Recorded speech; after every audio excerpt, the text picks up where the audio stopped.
Halo guys, welcome back to Korea Remit bersama orang Korea yang medok. Oke, Poplo Swindler kali ini merupakan cerita yang sangat ganas, bener-bener kayak kok bisa ya seorang ibu kayak gini. Tapi di endingnya Polo bakal ngerasa di hati itu berat banget. Maksudnya apa? Langsung tak ceritakan di video kali ini. Oke, di Swindler kali ini aku mau menceritakan seorang ibu yang memiliki dua anak laki-laki. Anak pertamanya bernama Hyunam, anak keduanya bernama Hyojin. Tapi mamanya Hyunam dan Hyojin ini sebenarnya merupakan seorang ibu yang sangat hebat. Karena mamanya Hyunam dan Hyojin ini sebenarnya udah kehilangan suaminya sejak anak-anaknya masih kecil. Jadi bisa dibilang mulai anak-anaknya kecil, mamanya ini udah menjadi single mom dan berhasil menumbuh besarkan anaknya dengan baik. Jujur mamanya ini bukan seseorang yang punya bisnis ataupun punya keahlian khusus, sehingga dari dulu mamanya ini mencari uang dengan cara melakukan pekerjaan-pekerjaan yang berat. Jadi kalau ada pekerjaan bersih-bersih, ya udah bersih-bersih. Nanti kalau udah nggak ada pekerjaan ini, mungkin kerja di restoran. Pekerjaan apapun yang penting bisa menghasilkan uang secara legal dan juga masih benar dalam tata krama yang kita punya, mamanya ini ambil. Jadi bisa dibilang mamanya itu nggak terlalu kaya dan juga bisa dibilang kehidupannya itu lumayan seret sebenarnya. Tapi mamanya nggak pernah menyerah dan berhasil menumbuh besarkan anaknya dengan sangat baik. Nah, tadi kan aku bilang ibunya ini punya dua orang anak. Anak pertama namanya Hyunam, anak kedua namanya Hyojin. Dan dua anak ini sebenarnya udah lumayan sukses. Anak pertama saking pinternya dia ini ngambil S3 di Amerika. Sedangkan anak kedua dia ini nggak terlalu suka belajar, tapi dia juga memiliki pekerjaan yang lumayan matang dan bahkan udah menikah,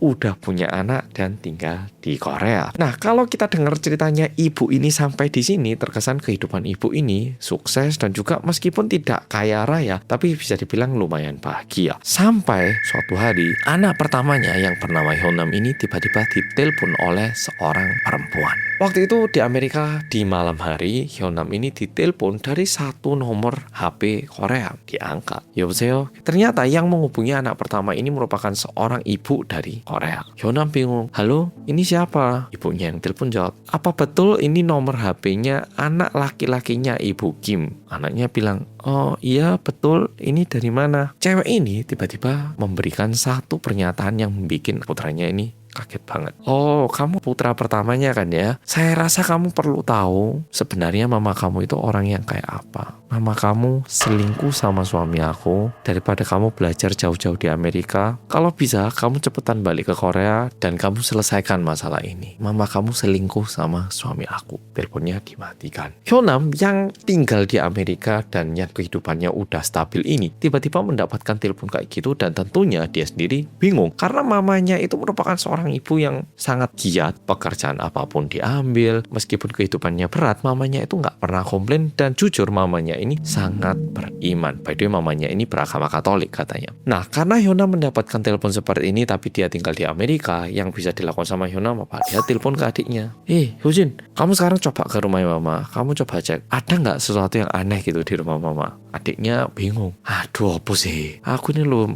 sibuk ini loh, anakku ini loh toddler misalnya, coba apa aku ngelapo disuruh ke rumah mama. Kakaknya bilang, coba deh kamu ke rumah mama, wis nggak usah ngapa-ngapain, coba kamu pantau ada nggak yang aneh sama mama, ada nggak suatu hal yang agak beda sama mama. Adiknya meskipun komplain ya karena disuruh sama kakaknya, dia pergi ke rumah mamanya. Sesampainya di rumah mamanya dia ketok, mama buka nomor, nggak dibuka. Dan karena di Korea kan apartemen mesti pakai nomor kunci password ini ya tuh. Jadi karena pintunya nggak dibuka kan, akhirnya anaknya buka pintu. Titit dibuka. Mama nggak di rumah tama? Nggak ada yang jawab. Karena nggak ada yang jawab, Hyojin ini langsung pergi ke ruang tengah dan duduk di sofa. Nggak lama setelah itu, tiba-tiba mamanya keluar dari ruang master bedroom, terus ngeliatin Hyojin itu dengan pandangan kayak agak bingung, kayak seolah-olah kamu ngapain kesini gitu. Nah, Hyojin karena dilihatin kayak gitu bingung. Loh ma, dari tadi tak panggilin nggak keluar. Tak kira mama di luar atau gimana loh. Lah mama di kamar nggak jawab, aku nggak dibuka no sih pintu nih. Setelah Hyojin bilang kayak gitu, mamanya jawab, misi mas, sampean siapa ya mas? Kok masuk ke rumah saya? Ini kan rumah saya mas. Dan di situ Hyojin baru sadar kalau ternyata mamanya ini terkena Alzheimer. Hyojin yang kaget tahu kalau mamanya terkena Alzheimer, langsung telepon ke kakaknya dan bilang kalau mamanya ini terkena Alzheimer. Dan setelah dicari tahu lebih lanjut, ternyata mamanya ini udah terkena Alzheimer di tingkat yang lumayan parah. Untungnya mamanya itu udah mulai mengonsumsi obat-obatan yang diberikan sama dokter, tapi kondisinya ini udah lumayan buruk. Dan seperti yang kita tahu, mama-mama di Indonesia, di Korea, biasanya kalau mereka sakit, mama-mama ini nggak tahu kenapa nggak mau bilang ke anak-anaknya, udah kamu nggak usah khawatir. Nanti kalau udah parah, baru bilang, mama nggak pingin kamu khawatir. Tapi sebagai anak, kita kan ngerasa, mbok yo kita diberitahu biar kita bantu obatin, kayak kita cari dokter yang lebih bagus, kayak ataupun apapun yang bisa kita lakukan biar penyakitnya nggak semakin buruk ya toh. Tapi mama-mama di Asia ini nggak tahu kenapa mereka ini bilangnya nggak mau ngerepoti anak, dan kadang masalahnya itu dibengkam sendiri sehingga masalahnya membesar, dan ini bikin anak-anaknya lebih khawatir lagi. Nah, setelah anak pertamanya tahu kalau mamanya ini terkena Alzheimer, jadi bingung karena anak pertamanya ini sebenarnya pengen tanya ke mamanya, "Ma, aku ini loh ditelepon sama ibu-ibu bilang kayak gini. Mama kenal tak ini siapa?" Tapi karena mamanya ini terkena Alzheimer, mamanya itu ingatannya kayak kadang inget, kadang nggak inget, kadang inget, kadang nggak inget.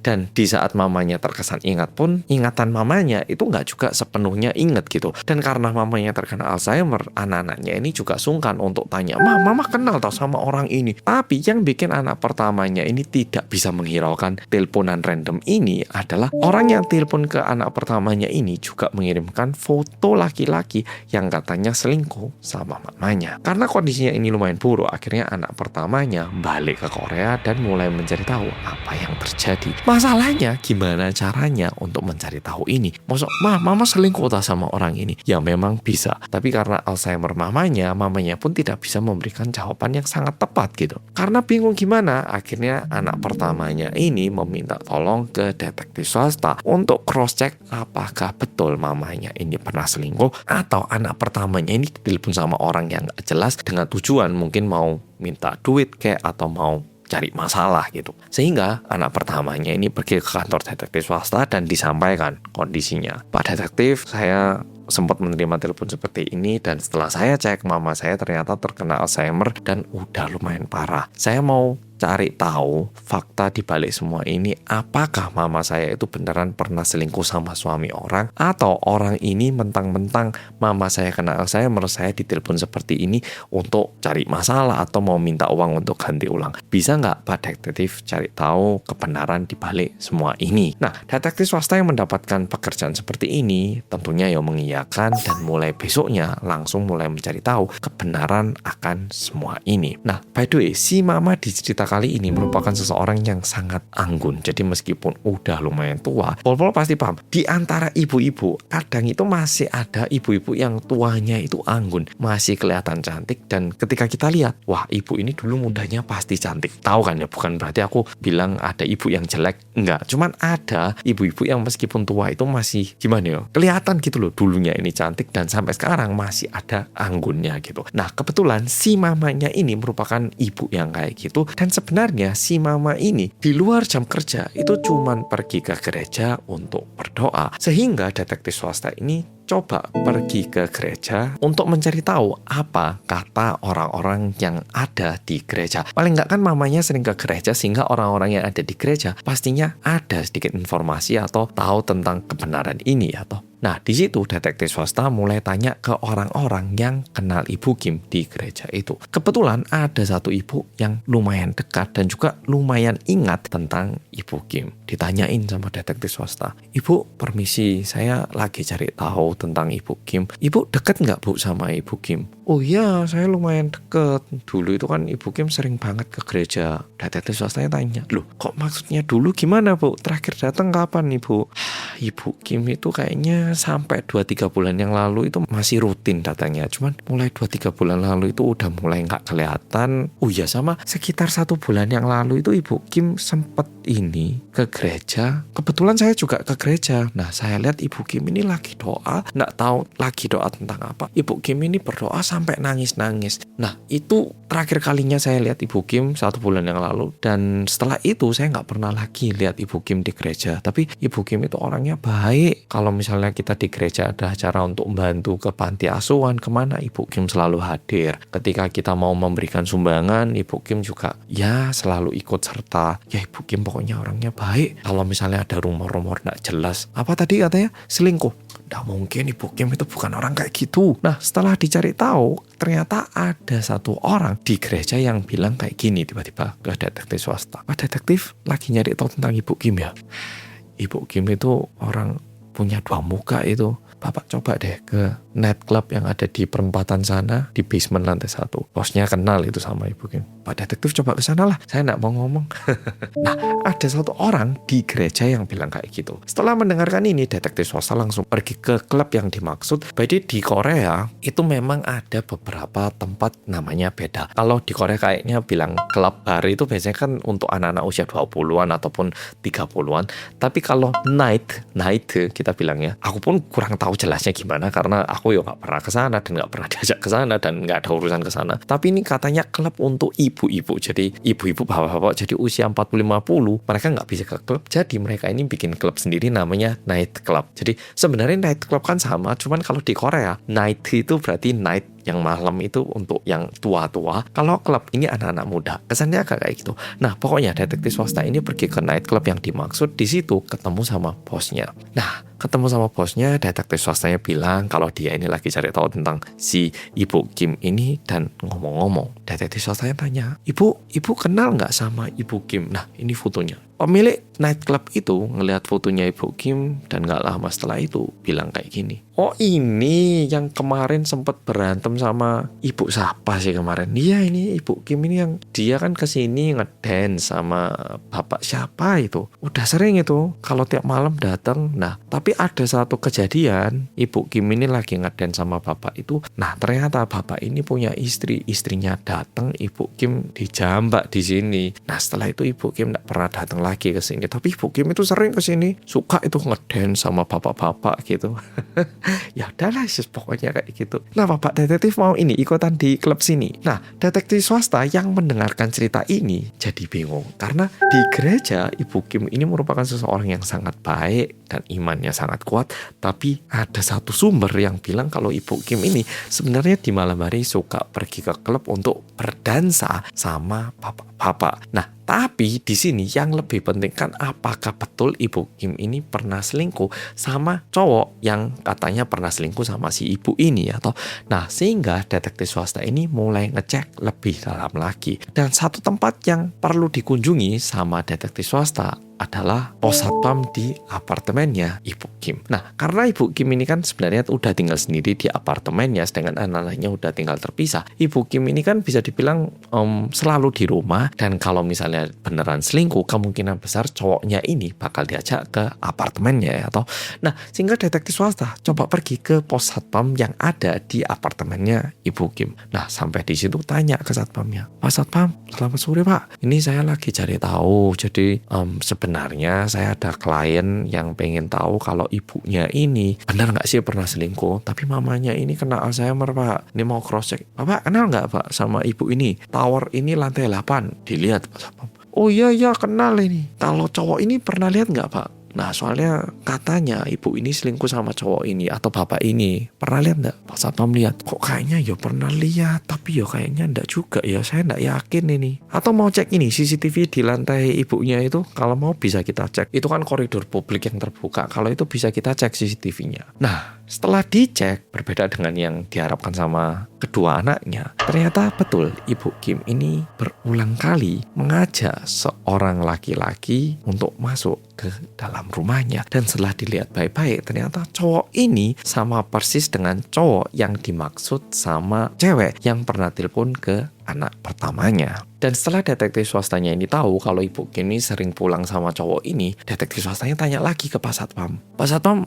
inget nggak Pak? Pak Satpam pernah lihat Pak cowok ini? Pak Satpamnya bilang, oh ini setelah saya lihat jadi inget ini. Iya, Ibu Kim sering sih pulang sama cowok ini. Loh Pak, kalau gitu kira-kira udah berapa lama ya Pak Ibu Kim ini bisa dibilang pulang bareng sama cowok ini? Nah, satpamnya bilang kayak gini, coba kalau nggak salah pertama kali saya lihat cowok ini ada kalau 1 tahun yang lalu kayaknya. Iya ini, soalnya Ibu Kim ini mesti sendirian. Terus pertama kali saya lihat itu tahun lalu musim semi, berarti udah setahunan. Iya, ini saya ingat betul ini Ibu Kim udah kenal sama cowok ini juga udah sering ke rumah Ibu Kim. Adalah 1 tahunan, cuman kayaknya beberapa minggu terakhir ini udah nggak pernah datang lagi. Iya. Nah, setelah mengetahui hal ini, akhirnya detektif swastanya memanggil kedua anak dari si Ibu Kim ini dan menyampaikan apa yang udah mereka cari tahu. Tentunya anak-anaknya ini kaget dan gak bisa percaya kalau mamanya ini punya selingkuhan, dan selingkuhannya ini merupakan suami orang. Ini tentunya aku atau Pol-Polo tentunya kita bakal kaget kalau mama kita ternyata merupakan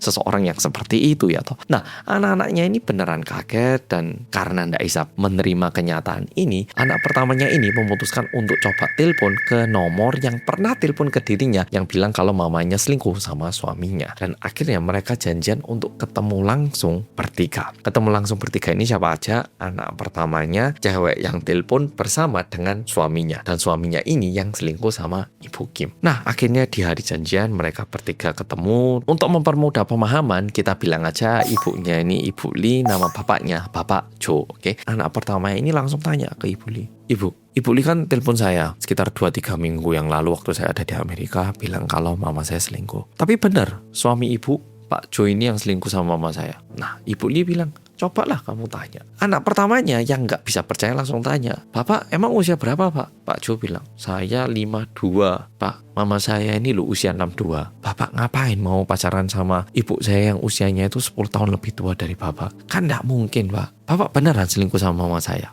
Nah, di situ Pak Jo bilang kayak gini. Jadi gini kan, Ibu Kim atau mama pasnya ini kan pasien di rumah sakit saya. Saya ini fisioterapis. Nah, kebetulan saya itu yang handle Ibu Kim. Kita pertama ketemu ya sebatas pasien sama fisioterapis. Saya bantu untuk kretek-kretek dan juga untuk latihan biar postur badannya lebih baik. Cuman lama-lama semakin kita sering ketemu, kita mulai ngobrol. Ibu Kim juga sharing ke saya kalau suaminya udah meninggal, anak-anaknya juga udah punya kesibukan sendiri. Ya kita lumayan akrab. Nah, suatu hari Ibu Kim ini mau pulang, cuman saya lihat itu di perempatan 30 menit berdiri sendiri gitu. Nah, saya tanya, Ibu kok nggak pulang? Nah, Ibu Kim ini ternyata lagi nyari taksi, tapi Ibu Kim itu nggak tahu caranya pesen taksi via online. Jadi ya udah nungguin taksi di situ.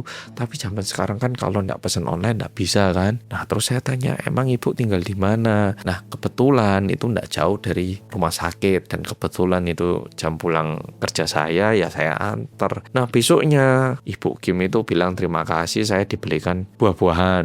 Nah, saya juga terima kasih. Nah, karena saya juga sungkan cuma terima jeruk, ibunya ini ternyata bilang rumahnya itu ada lampu yang rusak lah, pintunya yang agak macet lah. Ya udah saya bantu lagi, kita saling membantu. Akhirnya saya juga sering minum teh di rumah Ibu Kim. Ya gitu, itu awal mulanya. Setelah Pak Jo bilang semua ini, istrinya yang bernama Ibu Lee bilang kayak gini ke Hyunam. Oke, gini mas, suami saya ini udah selingkuh sama ibu sampean. Saya jujur nggak happy. Saya sebenarnya kalau mau buat ribut bisa, kita bawa ke pengadilan. Tapi biar enak dan saya juga nggak mau cari masalah. Saya lihat Mas Hyunam ini kan juga kuliah di Amerika, berarti kan uang lumayan banyak. Kita di sini damai aja. Sampean kasih ke kita 100 juta Korea won. Ya udah, saya anggap ini nggak pernah terjadi. Kalau Mas Hyunam nggak mau, saya bawa kasus ini ke pengadilan. Terserah, keputusan ada di tangannya Mas Hyunam. Cuman itu yang bisa saya sampaikan. Dan setelah itu Ibu Lee sama Pak Jo ini meninggalkan tempat pertemuan itu. Setelah Hyunam mendengarkan apa yang disampaikan sama Pak Jo, Hyunam ini benar-benar nggak bisa percaya dengan apa yang disampaikan. Sehingga Hyunam ini minta tolong detektif swasta untuk cari tahu apa betul Pak Jo ini beneran bekerja sebagai fisioterapis, dan apa yang disampaikan ini beneran atau bohongan sih. Sehingga beberapa hari setelah itu detektif swasta pura-pura sakit dan menjadi pasien di rumah sakit tempat kerjanya Pak Jo itu. Nah, di tempat kerjanya Pak Jo ya terkesan kerja seperti biasa, dan kebetulan waktu detektif swastanya Katanya di situ disuruh rebahan, detektif swasta ini sempat mendengar sedikit pembicaraan seorang perawat dengan perawat lainnya. Nah, salah satu staf perawat itu bilang kayak gini ke perawat lainnya, kamu tahu nggak? Pak Jo itu katanya di rumah sakit sebelumnya itu dipecat katanya. Dipecat kenapa? Jadi Pak Jo itu kan memang pijatannya sama geretakannya bagus ya tuh. Pak Jo itu katanya sengaja nyari pasien-pasien ibu-ibu yang banyak duit. Nah, dipegang-pegangin lah biar ibu-ibunya ini suka. Nah, nanti kalau udah dekat ditipu katanya. Di tempat kerja sebelumnya itu Pak Jo ini sempat didatangin sama anak-anak muda. Nah, ternyata anak-anaknya ini merupakan anak dari ibu yang waktu itu lagi didekatin sama Pak Jo. Nah, makanya Pak Jo dipecat pindah sini. Nah, detektif swasta yang mendengarkan itu akhirnya mulai mencari tahu apakah betul Pak Jo ini merupakan seorang penipu yang sengaja mendekati ibu-ibu tua yang punya harta dengan tujuan mencuri uang ataupun harta-harta yang dimiliki sama ibu-ibu yang tinggal sendiri gitu. Nah, setelah dicari tahu ternyata betul Pak Jo itu pernah rame seperti yang disampaikan sama perawat ini di tempat kerja sebelumnya. Udah gitu Pak Jo ini ternyata pernah melakukan penipuan. Dan yang lebih mengagetkan, yang melakukan penipuan gak cuma Pak Jo, tapi juga Ibu Li alias istrinya. Jadi bisa dibilang pasangan suami istri Pak Jo sama Ibu Li ini merupakan tukang tipu. Dan setelah tahu ini, detektif swasta bilang ke Hyunam kalau kemungkinan besar ibunya ataupun Ibu Kim itu mungkin pernah menjadi target sasaran Pak Jo dengan Ibu Li. Dan semakin digali ternyata korban Pak Jo dengan Ibu Li ini tidak sedikit, lumayan banyak. Dan setelah digali lebih dalam, ternyata bagaimana Pak Jo ini tahu kalau Ibu Kim ini punya uang. Ternyata Ibu Li ini juga aktif di gereja yang sama dengan Ibu Kim. Nah, tapi Ibu Li ini nggak cuma pergi ke gereja, pergi ke wihara, pokoknya nyari ibu-ibu baik yang punya uang tapi nggak punya pasangan yang bisa dijadikan target. Setelah detektif swasta jadi tahu tentang hal ini, detektif swasta langsung bilang kepada anak-anaknya Ibu Kim tentang apa yang mereka cari tahu. Anak-anaknya yang dengar ini tentunya langsung marah karena mereka merasa penipu-penipu ini mau nipu aku sama mamaku untuk ngambil uang mamaku gitu. Kedua anaknya ini langsung datengin Pak Jo dan langsung seketika ketemu itu langsung ditarik gini bajunya. Penipu kamu mau nipu mamaku, bilangnya selingkuh, dasar kurang ajar kamu. Langsung ditonjok sekali, Pak. Nah, setelah ditonjok anak-anaknya ini langsung wis ngomong, kamu penipu gini, kamu ini orang jahat, mau nipu, mau ngambil uang mamaku gini. Pak Jo yang habis ditonjok berdiri terus bilang kayak gini, kamu Hyunam Hyojin, kalian tuh nggak pantas loh jadi anak. Selama ini mama kamu sakit tinggal sendiri kesepian. Kalian kemana? Sekarang giliran mama kamu kena masalah, baru teriak-teriak bilangnya kamu ini anak. Kalian ini beneran tak anak? Apa pantas kalian tuh dibilang anak? Coba kamu pikirin dulu. Nah, Pak Jo langsung meninggalkan tempat. Dan tiba-tiba Hyunam ini ditelepon sama detektif swasta. Detektif swastanya bilang kayak gini, Mas Hyunam, kalau bisa mungkin kita langsung ketemuan aja. Saya menemukan satu catatan ataupun buku yang mungkin bisa membantu untuk menjelaskan situasi ini gitu. Nah, Hyunam sama Hyojin akhirnya langsung berangkat untuk ketemu sama detektif swasta. Detektif swasta yang ketemu sama Hyunam Hyojin tiba-tiba ngasih satu buku kecil gitu kepada mereka. Detektif swastanya bilang kayak gini, Mas Hyunam, Mas Hyojin, setelah saya cari tahu ternyata ibu Mas Hyunam sama Mas Hyojin ini menuliskan satu buku diari dan ini dititipkan ke pastor yang ada di gereja Ibu Kim.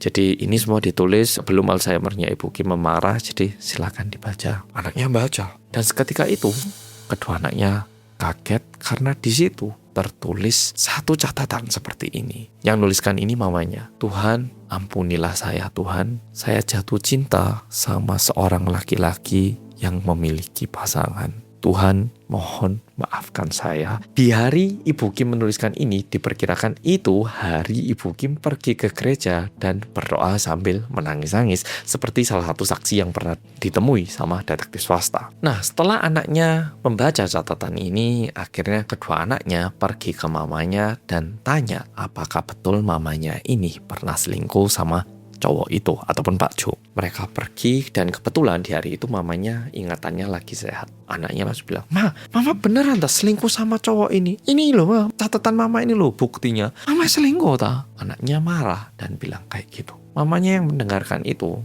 tiba-tiba raut wajahnya berubah menjadi sedih dan nyuruh kedua anaknya untuk duduk. Kalian kok gitu sih ke mama? Anaknya bingung. Maksud mama apa? Hyojin, kamu udah nikah. Istri kamu juga dari keluarga yang udah punya. Gak kayak mama yang gak berpendidikan, gak punya uang. Pekerjaan mama cuman bersih-bersih toilet orang ataupun gedung orang. Mama tahu mertua kamu itu orang yang punya duit, mereka karirnya juga bagus. Mama tahu. Tapi kamu inget gak, setiap hari raya atau liburan, kamu gak pernah lo datang ke rumah mama. Giliran ulang tahun mertua kamu ajak mereka pergi liburan ke Jepang, kamu ajak mertua kamu pergi kemana. Mama ulang tahun, kamu cuman kirim satu paket bilang selamat ultah. Hyunam, kamu juga. Kamu sejak kecil malu kan mama jadi tukang bersih-bersih. Kalau kamu papasan sama mama waktu kamu lagi jalan sama temen-temen, kamu pura-pura gak tahu. Tapi giliran kamu kuliah ke Amerika, kamu minta uang mama. Kamu gak malu minta uang ke mama. Mama betul, mama ini berusaha menjadi mama yang hebat buat kalian berdua. Tapi mama ini juga manusia. Mama juga sakit hati. Mama juga capek, mama juga sedih, mama kesepian. Mama ini sendiri menghasilkan uang untuk membesarkan kalian dua. Sekarang kalian berdua gak ada yang peduli sama mama. Kamu sibuk sama mertua kamu juga mentang-mentang udah di Amerika gak mau cari mama. Kamu tahu Pak Ju itu orang yang kayak gimana? Sebenarnya Pak Ju itu ketahuan sama mama kalau dia mau nipu mama. Pertamanya mama memang suka sama Pak Ju. Pak Ju bantu mama diantar pulang. Di rumah ada yang rusak, Pak Ju juga datang. Kemarin waktu hari raya kalian gak ada yang datang ke rumah, Pak Ju paling gak datang ke sini ngajak mama minum teh. Beda banget kan sama kalian? Pak Ju juga kadang nginep di sini. Sampai suatu hari mama sadar mama ada Alzheimer. Pak Ju yang ngajak mama ke rumah sakit. Pak Ju yang mengenalkan mama ke dokter. Dan di saat mama kesusahan, Pak Ju itu selalu aja ngubungi mama, tanya kabar mama. Dan betul, ada satu hari Pak Ju itu datang ke rumah, ngajak mama ya cuman ngobrol-ngobrol sambil minum teh. Gak lama setelah itu ada cewek datang. Dan di situ mama baru tahu ternyata Pak Ju itu udah nikah dan istrinya ini yang datang ke rumah mama. Besoknya Pak Ju itu datang lagi ke rumah mama. Pak Ju bilang kalau memang betul Pak Ju itu awalnya deketin mama untuk ngambil uang mama. Tapi setelah tahu mama kena Alzheimer, Pak Ju itu bilang dia gak tega. Dan Pak Ju cuman pengen jadi teman mama. Mama denger itu bilang gini ke Pak Ju, "Gak apa-apa Pak Ju, makasih ya Pak Ju, saya udah ditemani. Saya setelah usia 60 tahun gak pernah loh merasakan kehangatan seperti ini dari seseorang. Makasih juga semuanya yang udah Pak Ju lakukan kepada saya. Mama tahu nak, apa yang mama lakukan itu salah dan gak benar. Tapi yang pasti kalian berdua itu gak pantas bilang kayak gini. Mama 30 tahun loh bekerja keras untuk kalian berdua. Mama juga akhirnya nyoba ke nightclub ngedance. Oh mama udah kena Alzheimer, kalian berdua juga gak peduli sama mama. Ya udahlah mama putuskan untuk nyoba melakukan hal-hal yang gak pernah mama lakukan. Kalian semua toh gak peduli sama mama.